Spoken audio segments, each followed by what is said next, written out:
Howdy gang, it's your friend Pepper here, and today I'm hiking through Pinnacles National Park. In this video, we're creeping for condors, crawling through crazy caves, and getting real sweet on some savory salami. It's gonna be a fun one, so let's get to stepping. Woo!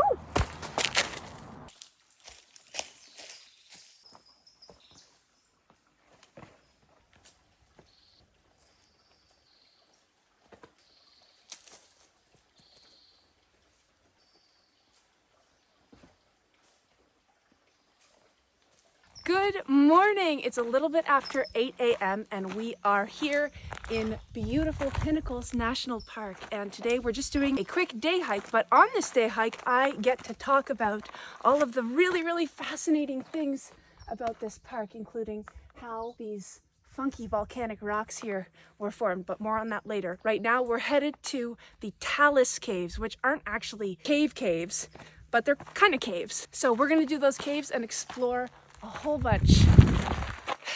I'm very excited. Okay. Let's go.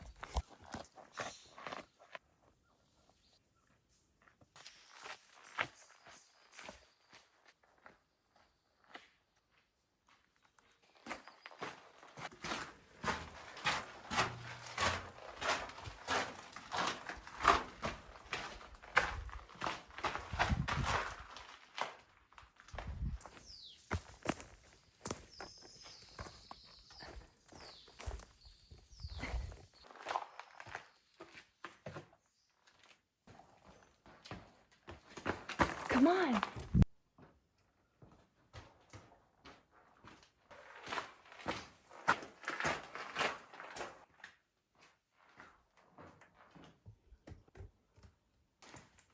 Safety first.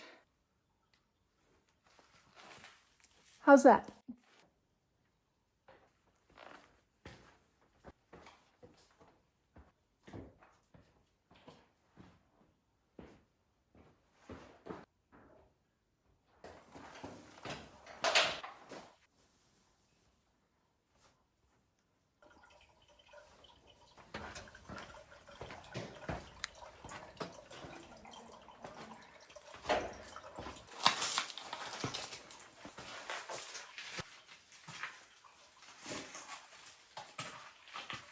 This is pretty cool, I'd say.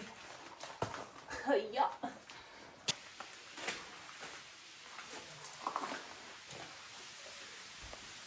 I think a frog just jumped in there.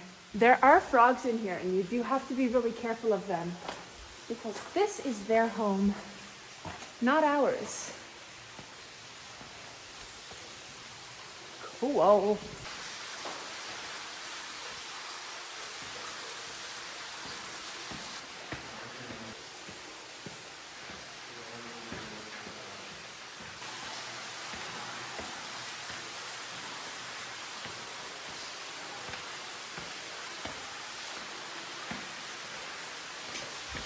Okie dokie, let's talk about Talus Caves.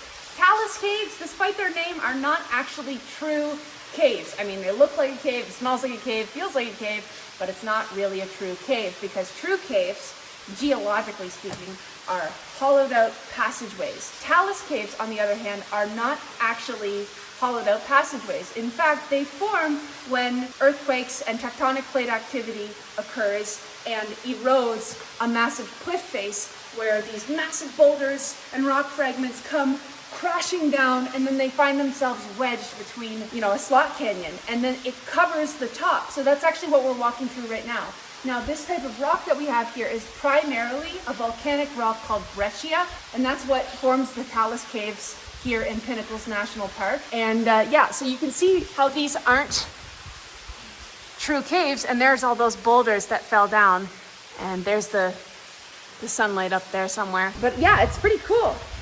And here at Pinnacles National Park, the caves that we have are actually only open seasonally, because they are home to the Townsend big-eared bat. And this bat has a mating season that begins late May. So we're in the lower Bear Gulch cave right now, and this will close soon so that the bats can, be undisturbed while they're doing their thing.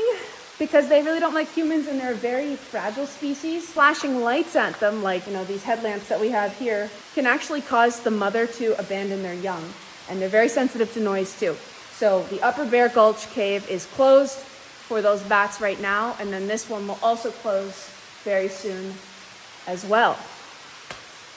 Let's keep moving.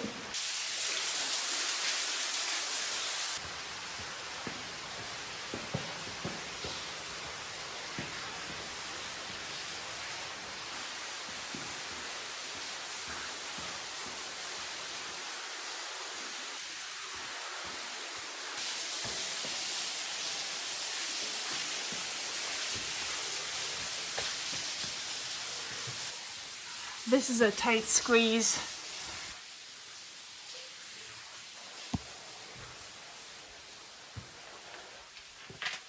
Sunlight.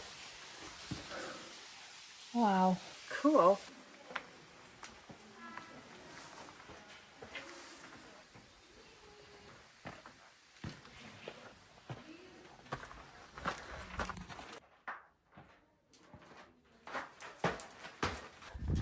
Okay, while we're traversing this little section here, I want to talk about how Pinnacles National Park actually formed in the first place. So many million years ago, the Farallon plate subducted or slid underneath the North American tectonic plate. And what this did was it created a bunch of volcanic activity. And eventually that volcanic activity turned into a volcanic field, which was composed of breccia, rhyolite, and andesite, 3 different types of volcanic rock. And what we have here in Pinnacles National Park is primarily breccia. This stuff here is about 23 to 30 million years old, if you can believe that.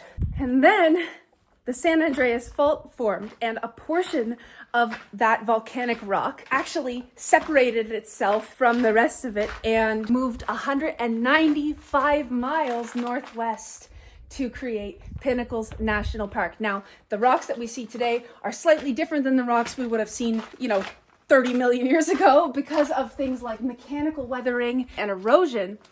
But the coolest part about this park, in my opinion, is that it's constantly changing, as in it's moving. 1 inch per year, Pinnacles National Park moves, and this is due to its positioning on the San Andreas Fault. It's crazy stuff. Okay, let's keep going.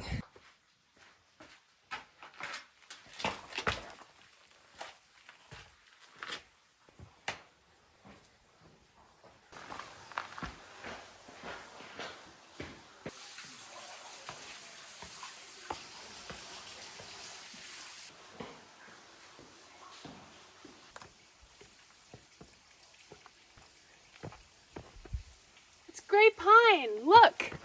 Ugh.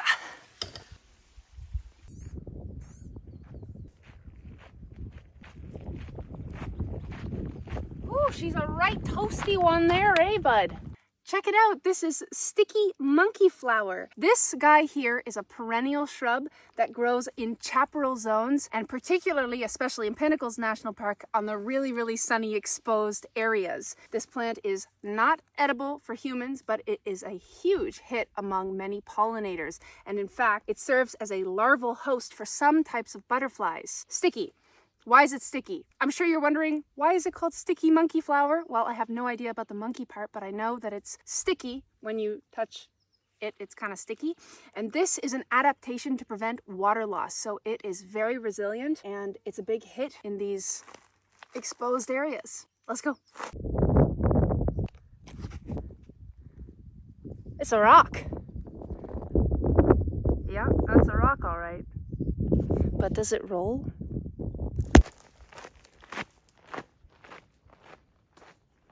Okay, I just realized that when we were going through the caves that I forgot all of my cave jokes to share. So this small, albeit incredibly cool little tunnel we'll have to do. So without further ado.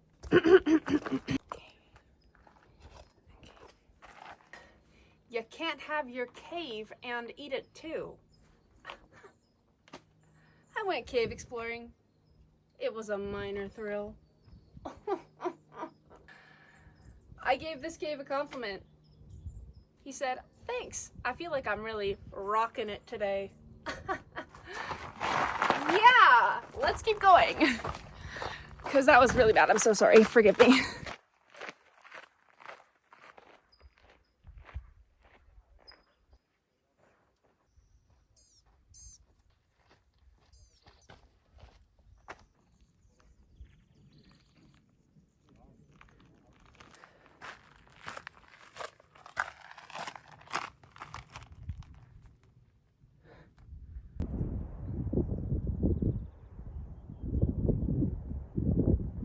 I don't actually know how far I have gone this morning, but I know that I'm very hot and I am approaching very hungry. So I'm gonna have to stop for lunch soon, but there's not really much shade.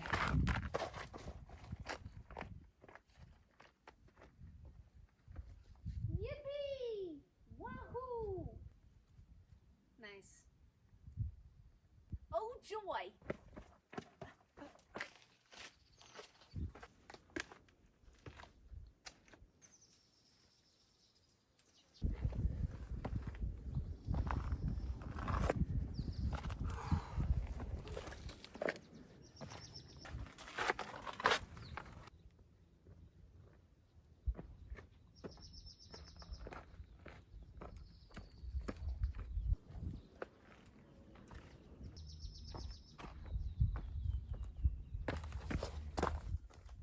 That is a turkey vulture. Oh, he's out of focus. Anyway, you can tell that's a turkey vulture because of the way it is.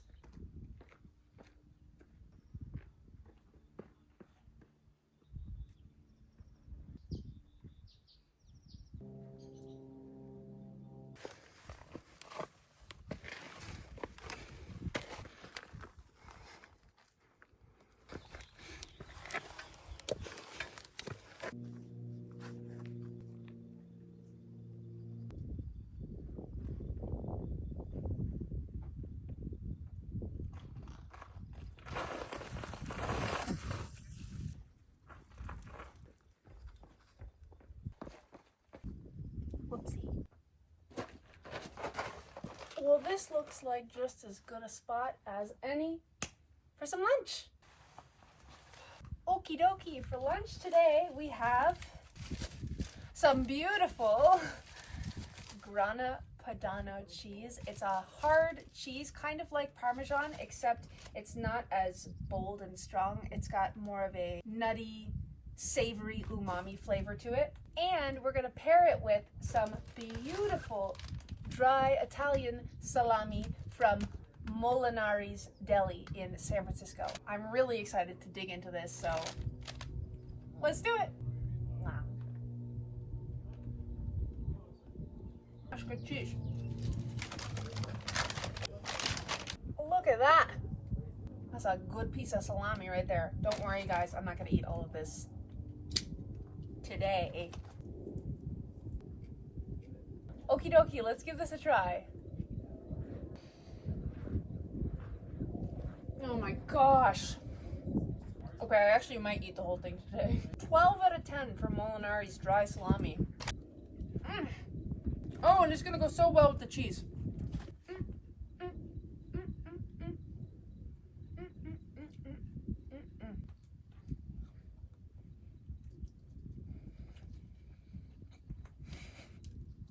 This is some of the best salami that I have ever had in my days. That's not bad. That's not bad. I did some damage.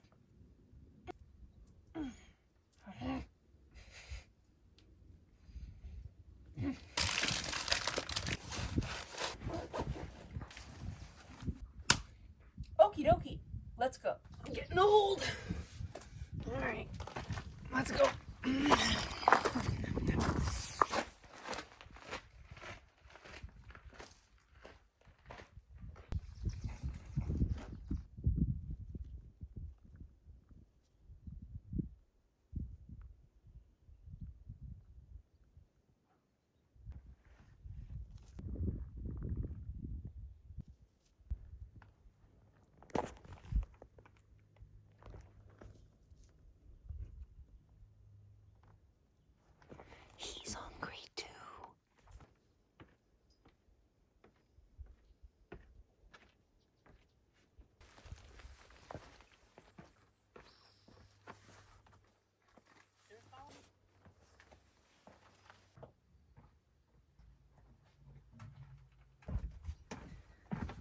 parkour.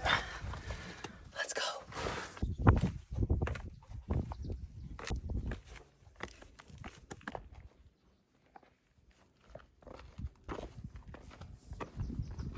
Whatcha?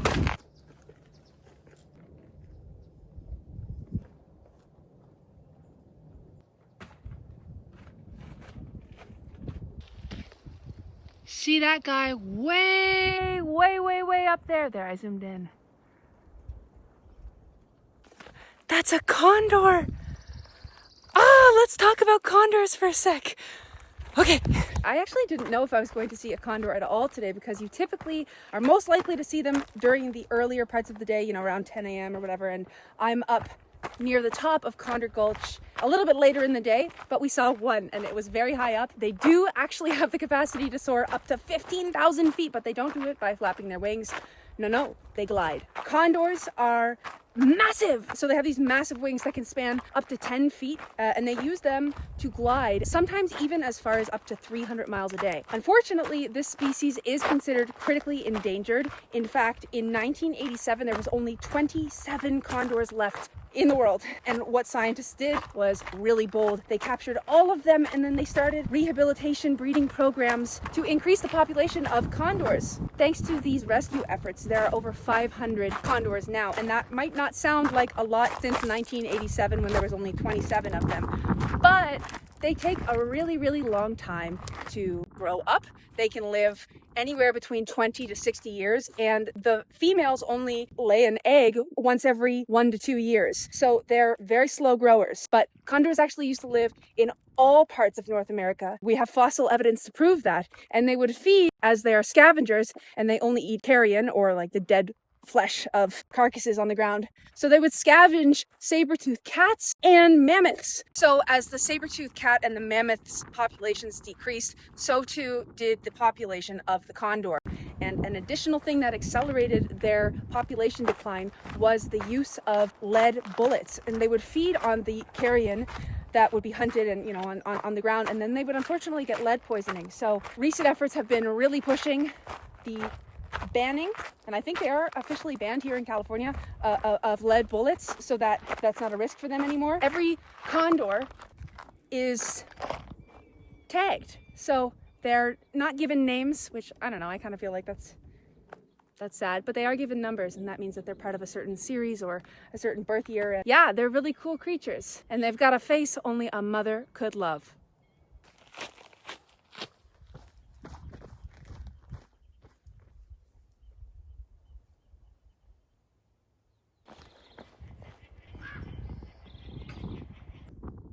It's a great pine. It's a great pine. Let's go talk about some trees. Okay.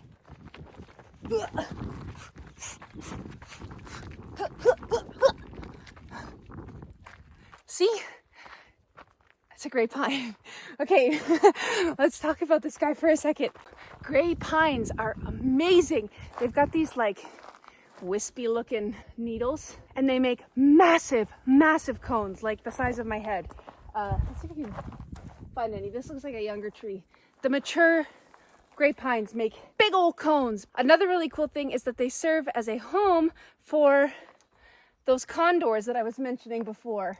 Way up there, except in the taller ones, because this looks like kind of a younger one. Interestingly though, this is like the only species of plant that I know around here that is like 100% definitely yes, good for eating and actually worthwhile to harvest, because you can eat the pine nuts.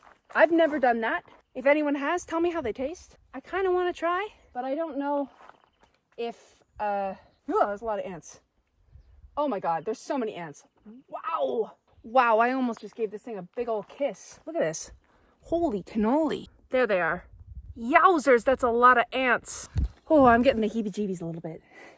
Anyway, great pine. Good time. Feeling fine. My own mind. Okay, let's keep going.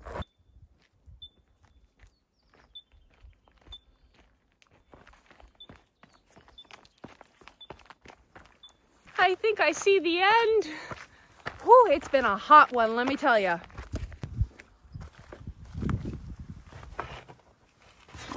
Well, gang, I'm at the trailhead and it's time for me to head home. If you like this video, make sure to click subscribe and check out my other YouTube videos if you like. I can also be found on other places like the Instagram and the TikTok if you are interested in those. Otherwise, I'll see you next time. Happy steppin'!